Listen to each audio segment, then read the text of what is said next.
My first memory with the motorcycle, I was very young. I was on a little bike, running around just out in the forest in Australia. So I think my mother got concerned that I was just running through the what we call bush in Australia. So she wanted us to go racing. So I started racing about a year later.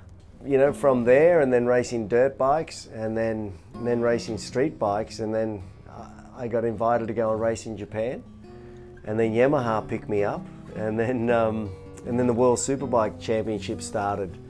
So that was the first year of that, and I did 2 races, and I won 3 out of the 4 races. So, next minute the telephone's ringing from the teams to come into the World Championship. It happened very, very quick, and I was surprised, and I spent the rest of my career racing the World Championship.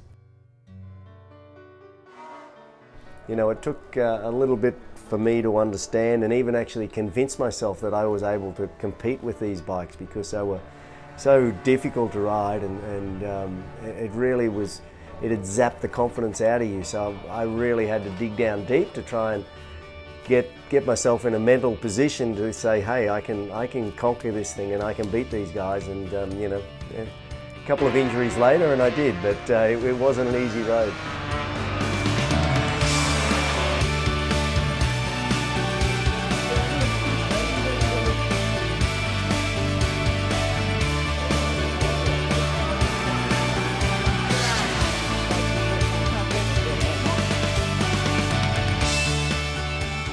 It wasn't so much I was great at saying we needed to do this and we needed to do that, but I was good at giving the feedback of what I wanted the bike to be like, and I just wanted a bike that was relatively easy to ride.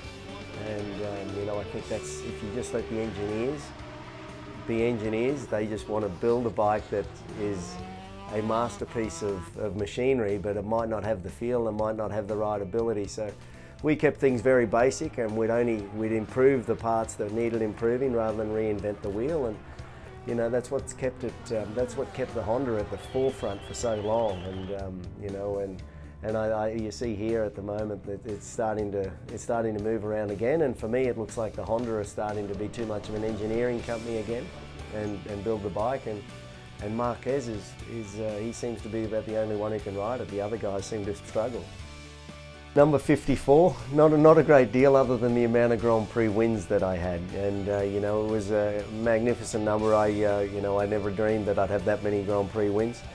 Marc Marquez is embarking on his 54th win on his next one, and but number 54 for him will be very small. I'm sure in 5 or 10 years' time, number 54 will be only a third, or if that, of how many he's actually won in total. Last year, perhaps, there was a lot of things that he learnt, and he can use them, put them to work this year, and really capitalise on the position he's in.